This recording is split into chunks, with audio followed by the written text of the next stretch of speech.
contratações por algum tempo e ganhou campeonatos, né? E o Flamengo passou a ter essa hegemonia nas contratações. Isso redundou em grande futebol e em títulos, né? E na última temporada, quando o Flamengo tinha o melhor elenco, o Palmeiras conseguiu ainda beliscar 2 campeonatos e o principal torneio de todos, que é a Copa Libertadores da América. Essa rivalidade está gigantesca. Ela é de longe a principal rivalidade hoje no nosso futebol.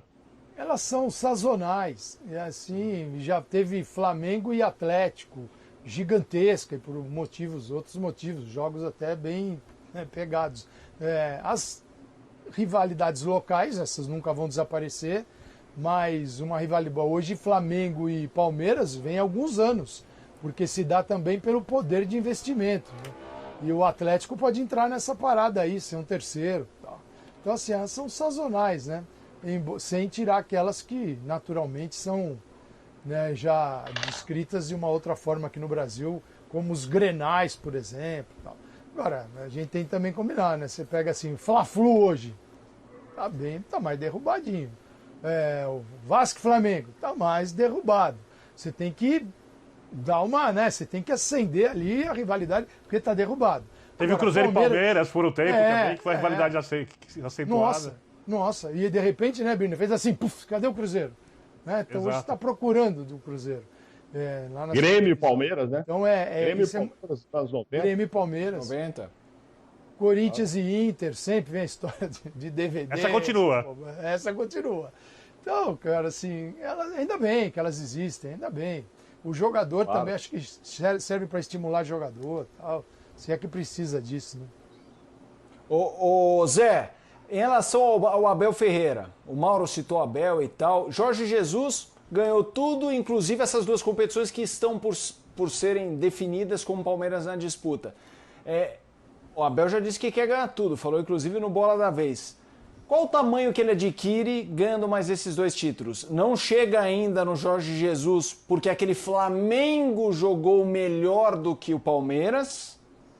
Ou deveria, uma vez que ele está ganhando tudo também em curto período? Tá na hora dele entrar nessa prateleira jesuniana ou não? Jesuíta? Eu acho que ele já entrou, né? Eu acho que ele já entrou. Eu não acho, Zé. Eu não acho que colocou na mesma prateleira, não. Não, mas qual com o foram Felipe os Mota. títulos? Quais foram os títulos? Não, eu até acho que mereceria estar perto, mas eu acho que no conceito geral não entrou. Quais foram os títulos do Flamengo? No Jesus foi Campeonato Brasileiro e a Libertadores. E daí ele ganhou essas 2 competições, Supercopa e Recopa, aí veio o Carioca e tudo mais. Ele não ganhou ainda. A gente está falando da exposição, você falou que se ganhar. Sim. Se ganhar ele entra. Para mim, mas eu acho que ele já está. Mas eu acho que ele já está ali, está com um pezinho ali. Porque assim, a situação dele é totalmente diferente da do Jorge Jesus. E a gente tem que separar alguma coisa. Depende, o que te agrada? O futebol que foi jogado pelo Jesus ou o futebol que é jogado pelo Palmeiras? Depende, isso influencia muito, né, a análise de trabalho. Você gosta muitas vezes do Jorge Jesus, pelo estilo de jogo, pela forma, tá legal, você fica mais empolgado. O do Palmeiras não é esse futebol bonito, mas tem muita técnica, tem muita tática, tem muita estratégia, né? Tem muitas coisas que não são como a do Flamengo, que são espalhafatosas pelas questões técnicas, por causa da qualidade dos jogadores, mas você tem um trabalho tático ali excepcional, um trabalho de gestão, né? Porque, se eu não me engano, o Jorge Jesus jogou só o Campeonato Brasileiro e a Libertadores. O Abel chegou em que situação? Quantos campeonatos ele jogou? Nós estamos falando, O Jorge Jesus foi eliminado da Copa do Brasil pelo Atlético, tá? Só sim, o Calçade acabou de falar. Vai ser a primeira semana, eu acho que é do Palmeiras, ou o primeiro trabalho, um período que ele vai ter para trabalhar um pouco com a equipe. Aí o Mauro pegou e já falou assim, mas ele vai ter jogo quarta, domingo, por que a CBF não mudou? Então, assim, a gente tem que analisar os momentos, o momento do Jesus, como ele chegou, como ele trabalhou, o momento em que da chegada do Abel, como era a equipe, a forma como ele disputou. Por exemplo, eu tenho minhas dúvidas se o Jorge Jesus iria conseguir colocar a equipe do Flamengo para jogar tão bem como jogou na questão da pandemia. né? Que você não sabia o que ia acontecer. Um jogo a cada 2 jogos, um jogo a cada 3 dias, viagens. Então, assim, tem uma série de coisas que são não questionáveis. Ele conquistou, e aí eu não estou tirando mérito, porque ele teve méritos mesmo. Mas dizer que o trabalho do Jorge Jesus é muito superior ao do Abel, eu não avalio dessa forma, não. Porque o Abel teve dificuldades que o Jorge Jesus não teve. Mas, Vitor, acho que você... Assim, eu também não acho que deveria haver uma distância grande. Mas eu sinto isso. Eu sinto que, independentemente dos títulos, eu acho que no momento que o Jesus ganhou Libertadores e Brasileirão, Felipe, ficou essa sensação de um rolo compressor do Flamengo, um futebol vistoso, que há um endeusamento do Jesus que eu não vejo. Eu não estou falando que eu acho certo ou que eu concordo. Eu estou falando que eu não vejo isso, Zé. E aí eu perguntei se teríamos isso. Não, o que eu estou dizendo é isso, porque assim, a gente tem, eu pelo menos analiso dessa forma. Eu não posso só analisar o futebol bonito, eu tenho que analisar o futebol bonito da forma como o Palmeiras joga, né? Porque a gente tem essa questão, né? O futebol bonito. O que é o futebol bonito? Por exemplo, é aquilo que o treinador treina toda semana, seja defensivo, seja ofensivo, o cara treina toda semana, chega no jogo, ele vai lá e consegue colocar tudo que ele treinou e consegue o resultado. Talvez não seja um futebol vistoso como o do Flamengo, mas é um futebol diferente, mas só com os resultados. Para o treinador é um futebol lindo. Talvez para o torcedor, esse futebol não me agrada. Entendeu? Então, assim, é muito subjetivo esse negócio. Porque o futebol é bonito. Depende da forma como você vê o dia a dia. Eu particularmente, eu acho muito interessante o trabalho do Abel. A forma como ele teve a gestão do elenco, a forma como ele soube trabalhar. Por exemplo, o jogo que o Palmeiras fez contra o River Plate na Argentina, tirando os primeiros 15, 20 minutos, que foi o tempo de adaptação, e isso é natural, de pegar o tempo de jogo, posicionamento da equipe adversária, depois, o que o Palmeiras fez foi sensacional, né? Então, assim, tem essas coisas, a gente fica muito na questão, o cara jogou bem, bonito, e esse é o jogo bonito. Eu também gostaria de ter um jogo bonito sempre, mas às vezes o jogo bonito, vamos dizer assim, o Carille, o jogo do Carille, plasticamente era feio, não era um jogo bonito, mas só que ele treinava para fazer aquilo, os jogadores treinavam para fazer aquilo, e ele conquistou um título, conquistou títulos importantes. Você vai pegar, por exemplo, o São Paulo do Muricy. Como é que era o São Paulo do Muricy? Era o Muricy Mol. Mas dentro daquilo que ele treinava durante a semana, ele treinava para fazer isso. Entendeu? Então tem essas coisas que a gente precisa entender como funciona. E aí, Vitor? Então, eu acho a comparação cruel entre os dois técnicos, porque o Jorge Jesus teve algumas semanas de preparação durante a Copa América e, como disse o Calçade, o Abel Ferreira chegou e não teve uma semana livre. Eu acho que o elenco do Flamengo era um elenco muito mais talentoso, mas que precisava virar a chave em todos os sentidos, de passar a ser competitivo, a passar a jogar de outra maneira, a escalação diferente, a modelo de jogo diferente e tudo mais, enquanto o Palmeiras, apesar de ter um trabalho muito ruim do Luxemburgo, quando o Cebola pega a equipe, já dá um direcionamento para aquilo que o Abel Ferreira faz depois. Então a comparação é muito cruel. Se você perguntar qual perfil de treinador eu gosto mais, eu gosto mais do perfil do Abel Ferreira. Não estou falando pelo trabalho de campo, eu gosto muito da coisa do coletivo, né? Do nós ganhamos, nós perdemos, do valorizar o jogador acima de tudo, do treinador trabalhar pro clube e não de uma maneira personalista. O Jorge Jesus é extremamente personalista. Isso só já dá uma vantagem para ele em termos de marketing. Ele brilha muito. É o time do Jorge Jesus e ele consegue fazer isso. Eu acho que foi interessante conseguir no Flamengo sem ofuscar o brilho dos jogadores.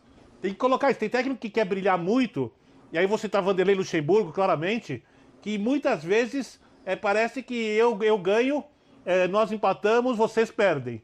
O Jorge Jesus, não. O Jorge Jesus, ele conseguia dividir as coisas melhor. Então, mesmo gostando mais do Abel Ferreira, quando eu vou pro produto final, o futebol que os times apresentaram, esquecendo qualidade, esquecendo o período de treinamento, que tornam as comparações injustas, eu gosto muito mais do Flamengo. O time do Flamengo jogou um futebol muito superior ao futebol que o Palmeiras mostrou na última temporada, o que não tira nenhum mérito do Palmeiras nas conquistas, até porque é uma temporada atípica. Então, se eu tivesse que escolher um time para torcer desses, né? Qual time desse vai botar minha camisa e vai jogar qual futebol? O do Flamengo. O Palmeiras foi extremamente competitivo, inteligente, guerreiro e merecedor dos títulos. O Flamengo foi tudo isso, mas também foi avassalador. Outro dia eu tava, assim, a gente tá rodando na internet, eu vi um tweet, assim, sensacional, né? Que dizia o seguinte, em espanhol, falava assim, o que o comentarista gosta ou deixa de gostar, eu acho que tem uma pequena relevância. Sim, eu não posso definir o que é futebol bem jogado, né, por aquilo que eu gosto. Então, assim, quando está dentro da minha moldura, daquilo que eu gosto, é bem jogado. Quando está fora, é mal jogado. Então, futebol bem feito pode ser um futebol que esteticamente você defina como lindo, mas pode ser um futebol que esteticamente consiga vitórias. Um futebol que mais vertical, um futebol que recupera a bola, sai em velocidade. Eu acho aquele futebol em que a bola circula. Mourinho versus Guardiola, por exemplo. Eu acho esse futebol, eu particularmente curto mais. Assim, mas eu não posso dizer que o outro futebol jogado que não se enquadra ao meu gosto seja um futebol ruim. Porque a tentativa de fazer um jogo bonito pode ser uma porcaria.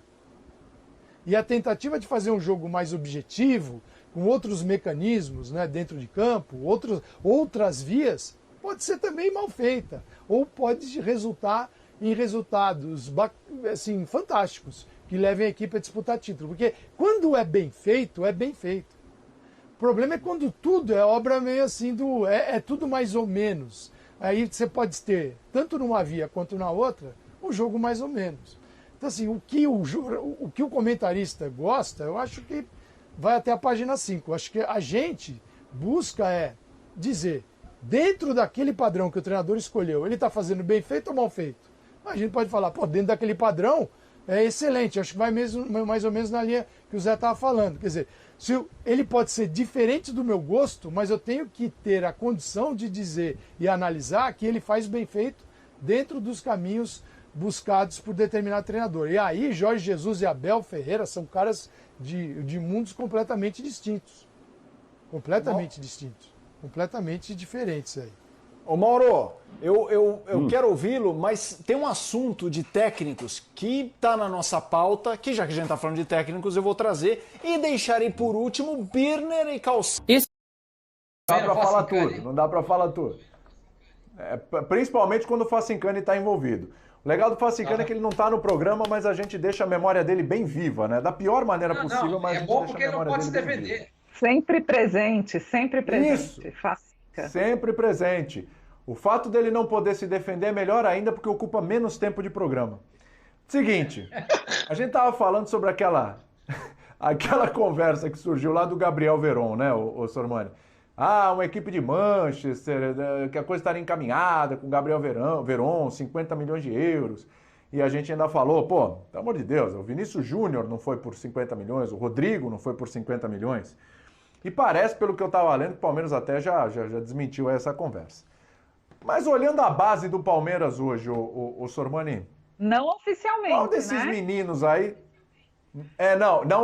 Não tem uma nota do Palmeiras no Twitter ou no site do Palmeiras. Isso é verdade, viu, Ivana? Não tem uma nota oficial do Palmeiras sobre isso. Não tem, tá? Mas assim, parece que vai apurar informação, aí é desmentido e tal, mas não tem nada oficial. Agora, Sormani, se a gente tiver que pegar uma molecada do Palmeiras aí, escolher um para vender, qual seria a melhor venda? Mas leva em consideração tudo, hein? Se o cara tá pronto, se a grana valeria a pena, e se o Palmeiras ia sentir menos falta ou mais falta desse jogador. Tem um contexto aí para escolher esse cara. Bom, primeiro que nenhum jogador no Palmeiras hoje, acho que no futebol brasileiro, vale 50 milhões de euros. Não acho. É só você ver quanto que o Dortmund... No futebol brasileiro. Não tem. Veja quanto é a multa do Dortmund pelo Haaland. É a grande revelação no futebol mundial. É um negócio impressionante que esse norueguês joga. Parece que bate 70, 80 milhões de euros, uma coisa assim. Aí o professor pode até me ajudar aí, que ele é sempre bem informado nesses assuntos aí. E primeiro que eu acho que nenhum vale. Desses meninos aí do que o Palmeiras poderia vender, E que eu acho que a melhor venda seria o próprio Gabriel Veron. Não vai sentir falta dele. Não vai sentir falta dele, porque até agora ele não deslanchou no Palmeiras. Danilo deslanchou, Patrick de Paula deslanchou, o Gabriel Menino deslanchou, o Wesley deslanchou. Desses meninos aí que estavam surgindo no Palmeiras, quem mais frustrou um pouco a expectativa, especialmente do torcedor palmeirense, foi o Veron. Todo mundo, eu mesmo, cansei de falar dele. Imagina, pode negociar o Dudu, tem o Veron, que baita meninos, é uma promessa, etc. Não virou. Eu acho que se o Palmeiras conseguisse vender o Gabriel Veron por uns 30 milhões de euros, alguma coisa assim, seria um negócio da China. Seria um jogador a ser vendido. Seria um jogador a ser vendido. Mas eu acho que o Palmeiras vai fazer muito dinheiro, perdão, com o Gabriel Menino e com esse Danilo. O Patrick de Paula também vai fazer dinheiro. Enfim, tem muito jogador bom, mas eu acho que deles o Veron é o que me deixou um pouco frustrado. Agora, era o que venderia hoje. Renderia uma grana e não faria tanta falta. O que mais faria falta? O que mais faria falta? Essa é a pergunta, né? O que mais faria falta? Eu acho todos esses meninos bons jogadores, eu não consigo ter uma opinião formada sobre isso. Vou te dar um tempinho para você pensar. Vou te dar um tempo. Tá, eu vou te dar um tempinho aí para você pensar. Vamos lá. Quem sabe vê uma luz, vai analisando, vai pensando. Vai pensando, vai mexendo nos botões. Eu gosto de todos. Ô Celso Zelt, vamos lá. Eu adoro o Patrick de Paula, adoro o Gabriel Menino e adoro o Wesley. Eu não abriria mão de nenhum deles, só do Veron. São muito bons jogadores. Todos bons, mas eu ainda não abriria mão do Menino. Eu acho que o Menino é aquele que, inclusive em termos de seleção brasileira, do jogador que vai ser. O Veron ainda não é. Mas eu acho que, com sequência, poderá vir a ser e dar dinheiro lá na frente.